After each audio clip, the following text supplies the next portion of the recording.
Hello and welcome to the Euractiv Agrifood podcast. I'm Natasha Foote. I'm Julia Dam. And here's your weekly update on all things agriculture and food in the EU from Euractiv's Agrifood news team. This week, agri items on the Parliament agenda and drought in Spain.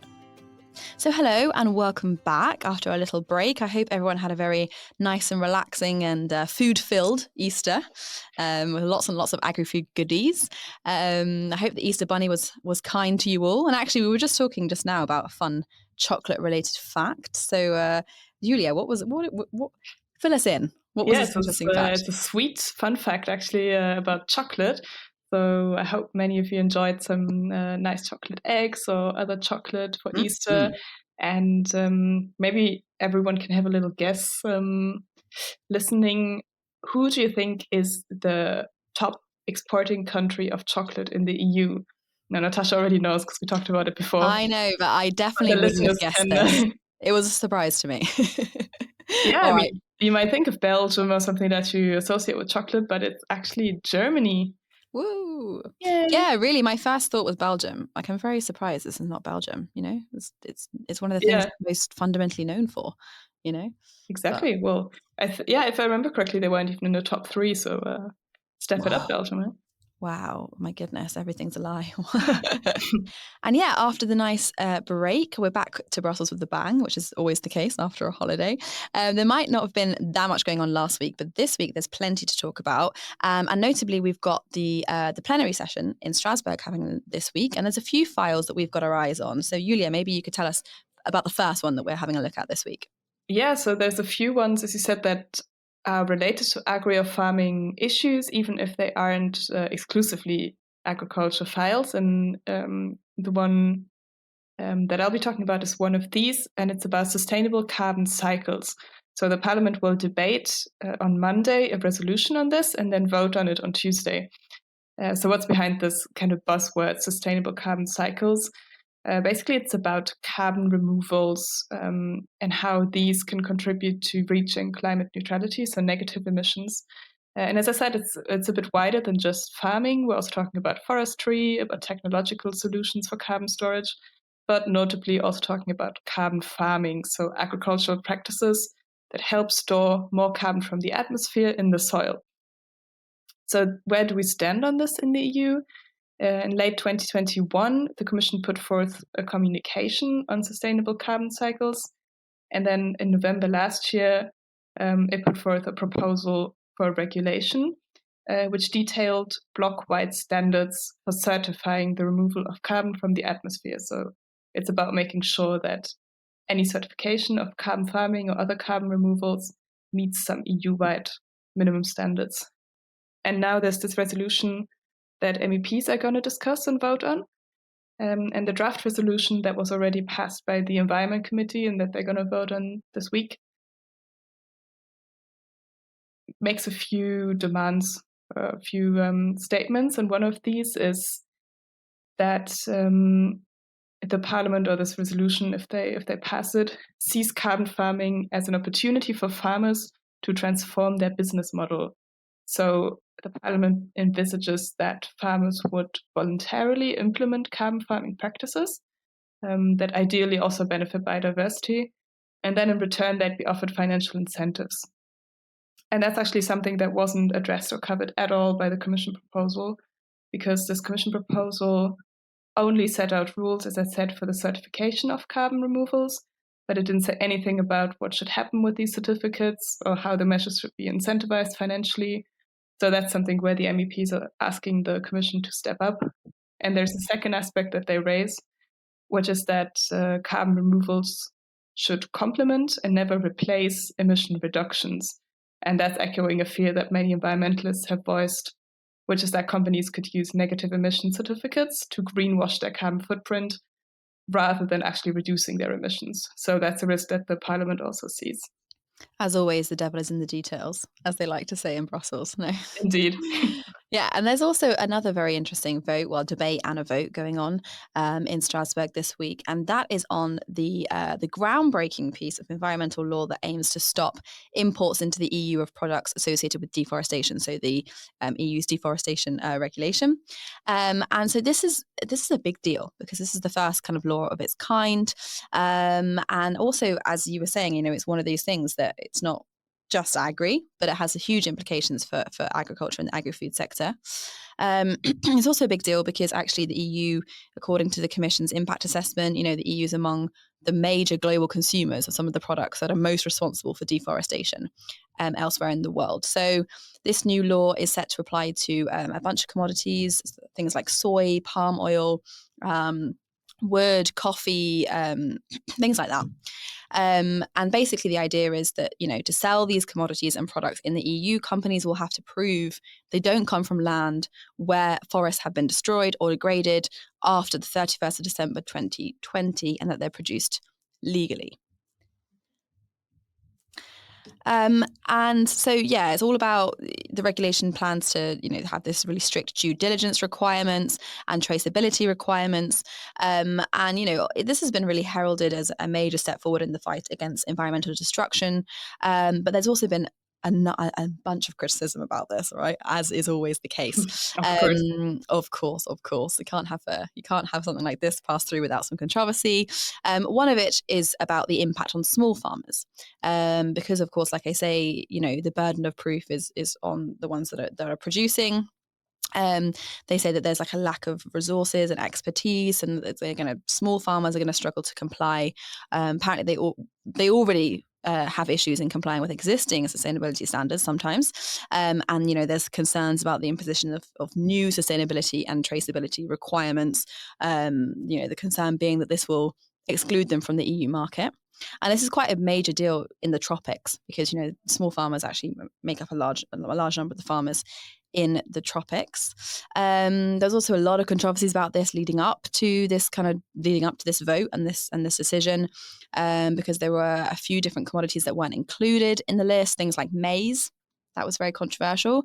But arguably more controversially for the agri-food sector was the fact that meat imports into the EU fed on unsustainable soy were not included in the proposal. Right. And the Parliament wanted to expand this, but member states know, of course, that's the game, right?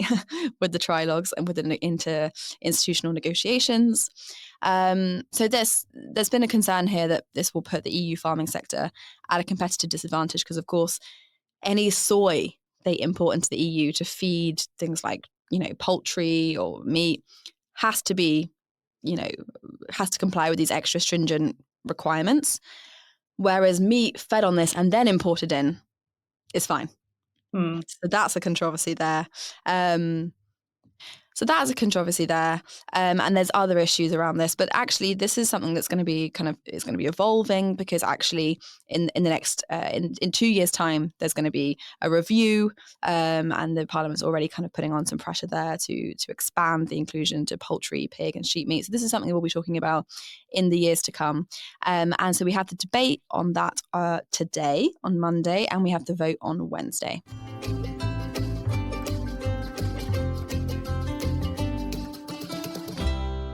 This week, our reporter Paula Andrés is actually in Spain, reporting from the impacts of drought. And actually, she's put together a really interesting piece about this.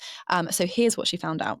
The Spanish National Park of Doñana has recently become the epicenter of a clash between local food producers, environmentalists, and national and regional authorities. The park, located in the southern province of Huelva, is a protected wetland and is one of the most important biodiversity hotspots in Spain and also in Europe, protected by EU law and part of UNESCO's World Heritage. But because of the current drought and many years of exploitation, half of its wetlands, which are home to a variety of ecosystems, have already disappeared. For decades, over 1,000 illegal wells and intensive farming crops, mainly strawberries and other berries, have been settling around the area, using water from the aquifer that feeds the wetlands. Today, when some regions of Spain haven't seen rain in over 100 days, Doñana continues to be like a water bank to many as it dries out. Despite repeated requests, fruit producers have not given a comment to Euractiv yet, citing the hassle of the strawberry season and also the political sensitivity of the situation. Now, the regional Andalusian government, led by right and far-right Partido Popular and Vox, has gone a step further, ahead of the regional elections coming up next month. They have proposed a law that will legalize 1,900 hectares that are now illegally irrigated, despite European and national authorities continuously warning about the devastating consequences and the millions in sanctions. Just last week, the European Commission repeated it once again. Now, the available scientific and technical knowledge that we have provides solid evidence of the adverse effects of groundwater overexploitation in the Doñana ecosystems. And it's on that basis that the European Court of Justice declared in June 2021 that Spain had failed to comply with the obligations under both the Water Framework Directive and the Habitats Directive, and was not avoiding the deterioration of the protected habitats in several Natura 2000 sites in Doñana. If necessary, the Commission will have the possibility to take further measures to ensure that Spain complies with that Court of Justice ruling. Juan Ignacio Zoido, centre-right member of the European Parliament and former Spanish Ministry of Interior, told Euractiv that the proposal simply seeks alternatives with surface water to prevent the destruction of thousands of jobs, while putting the blame on the inaction of previous governments. I also spoke with Eva Hernández, head of WWF Living European Rivers Initiative, who has been working for years to protect the Doñana National Park. Let's hear what she has to say. This isn't the first time that Doñana is under threat. So if you could explain us briefly what was the Strawberry Pact, El Pacto de la Fresa, in 2014, and why is the Andalusian Parliament breaking it now? Doñana has been under threat before it was even declared a national park. And that was one of the reasons why it was declared a national park, because there were many eucalyptus plantations around the wetlands. The threat of agriculture transformation, of transforming wetlands into farming land, and the park was created also with the collaboration of WWF to protect these amazing wetlands in Europe from this development. Then strawberry development started to grow in the 70s and 80s, and since then, since 1988, when there was a report issued by the IUCN, the International Union for the Conservation of Nature, since then we know that the strawberry and this intensive farming around the national park is a threat. The problem is that we have not managed to stop it, and we have not managed to put order in it, because it grew very organically. It grew without any control. And what this Strawberry Pact made in 2014 was develop a path to implement the law. The laws were already there, and this plan comes to agree on what are we going to do, how are we going to implement the law, that we are going to define how much water can be extracted from the aquifer every year, and how much surface can use that water, improve farming practices, and then develop some corridors to increase the connectivity around the national park, which is key for its survival. Why is the Andalusian Parliament breaking the pact? Well, votes, basically. I think this is an exercise of irresponsibility, political irresponsibility, because what the government is doing right now is saying, I'm going to give you permits, land use permits for everybody, no? But there is not water for everybody. There is the water that there is this year with this drought that we are already suffering. We are seeing how the water levels drop, and this. I mean, even if you give more permits, you are not going to create water from nothing. No, it's not raining. It's not coming from anywhere else, and the feeling is that the parliament, not the parliament, it's certain political parties in the parliaments that are breaking this agreement. It is uncomfortable for them to comply with the law, and what they're doing is just changing the law because it's not convenient for them to comply with it in order to get votes. But votes from just one part of the farmers, because there are other farmers that are legal that have paid their farming land as irrigated farming land, and they have to compete for the use of the resource, for the use of the water, with farmers that arrive there, have no permits, they bought the land much cheaper, they dig illegal boreholes. In some cases, they even burn the forest to transform forest land into farming land. And this is the people that wants to be legalized now. Mm-hmm. You say that the strawberry fields around it grew organically, despite the fact that Doñana is a protected area. So I wanted to ask you, why is that there are so many illegal fields around it? In general, these crops grew because it was possible, because there was a lack of control from the authorities on the compliance with the existing laws that were already there, because there was a market that was benefiting from this, that was not controlling anything either. They didn't even think there could be illegal practices around this fruit. And this did create employment, but it created a very precarious employment, no? Because when you're based on illegal activities, in some cases, not in all the cases, I mean, we also have legal farms and people doing things very properly, but most of the growth was illegal, and it happened because it could, basically. Yeah. And how is the groundwater exploitation affecting the ecosystem and biodiversity inside of the Doñana wetland? And also, how can this potentially affect the rest of Europe?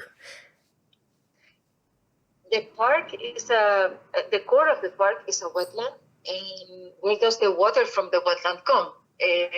Doñana has no mountains around, so most of the water comes from the rain. When you see those images of the marshlands really full of water, hectares and hectares of wetlands, most of it comes from rain, but it also comes from the rivers around Doñana, from the Guadiamar, for example, the Rocina River.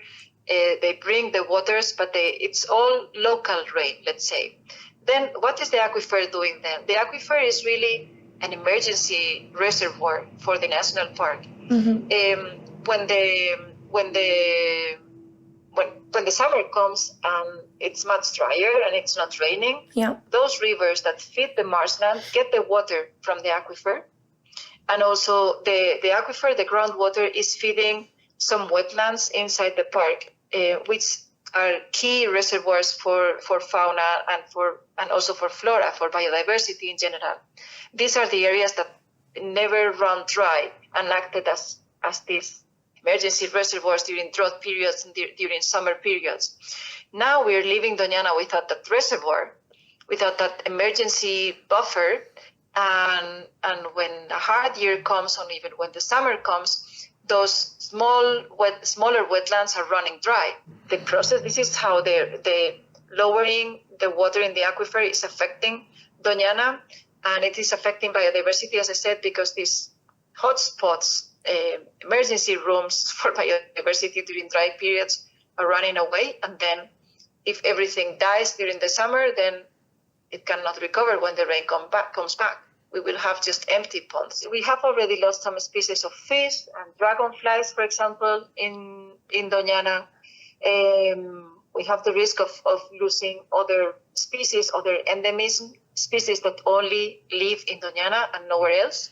Yeah. And that would be a loss for the park, of course, and for Spain, because it is a national park, but also for Europe, because if Doñana runs dry, then it wouldn't act as a stopover point for all the waterfall, all the birds that are flying between Africa and Europe that are migrating, and have Doñana as a stopover point or a breeding point. But more in general, when we lose a species, it's not, so if we lose a species in Doñana, it wouldn't be Doñana losing a species, not even Spain, it would be the world losing a species. It's like if we lose the Gioconda, it's not the Louvre Museum losing the Gioconda, it's not France losing the Gioconda, it's the world losing the Gioconda. So with the with the historic drought that is sweeping Spain right now and the water shortages for farmers in agriculture. So here there are two things. No, first, like, what are the options right now to save Doñana?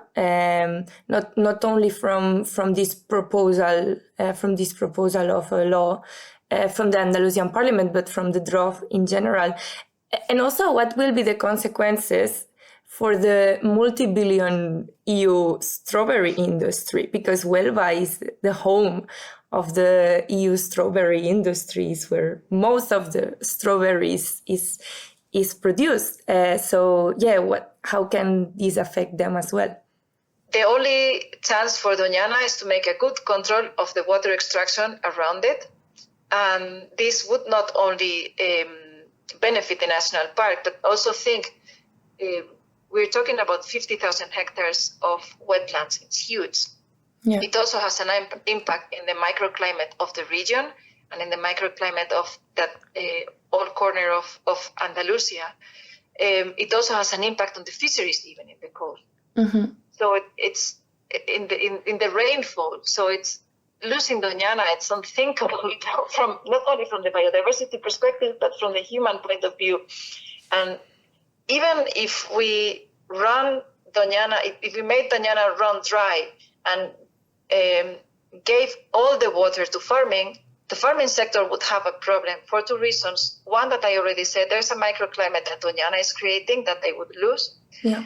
And the rains that it is attracting. And the other one is that the thirst of the farming sector seems to be endless. What is the solution? Do we really need, it's strawberry farming the only alternative, or intensive farming? It doesn't even need to be strawberry. Is intensive farming the only alternative for the economy around Doñana? Can't we think of other economic models for the region that don't imply drying up the aquifer that feeds one of the most important wetlands in Europe and the world? I think we need to be a little bit more creative. Think, how can we make more money out of less farming? So better quality products, maybe innovative products that continue providing food and money to the local people without ruining a great asset, which is the national park, and also is creating an economy around it. We must not forget that. Yeah, very, very important question. Yes. Okay, and finally, just very recently, the European Commission issued another warning, regarding millions in sanctions to the Spanish government if this law passes. So I wanted to ask you, aren't there any cautionary measures that the EU can take to protect a Natura 2000 site, as it is a European protected site? Well, there are many regulations that Spain should be following and complying with, and they're not. The European Commission is not really the police. No, they don't have that role, but they can take things to the European Court of Justice, and that is what they have done. They have issued so many warnings since 2010, if I'm not mistaken, to the Spanish government, telling them, you have a problem, you need to fix it. Yeah. Until the ruling from the European Court of Justice came some years ago, and it said, you really need to fix this, or you're in trouble. What can happen now, and what the European Commission can do, and what the European Commission has warned the Spanish government about, is to take the case again to the European Court of Justice. And in this case, if we don't solve the problem in Doñana, we would have to pay a fine to the European Commission. Yeah. The thing is that it's a bit ironic that it's a regional government trespassing a European law, but then the fine will be paid by all the Spaniards with all our taxes, not only, it won't come only from the pockets of the people that are passing this new law that they want to pass in Andalusia. So that's all from us this week. This week, the Agrifood podcast was produced by Euractiv's Agrifood news team. That's Natasha Foot, Paula Andrés, and Julia Dam, with the technical support of Evie Chiori. You can also find this podcast on all major streaming platforms. That includes Amazon, Apple, Spotify, and Stitcher. Be sure to subscribe to our newsletters so you don't miss the latest agriculture news from the EU. I'm Julia Dam. Thanks for listening and see you next week.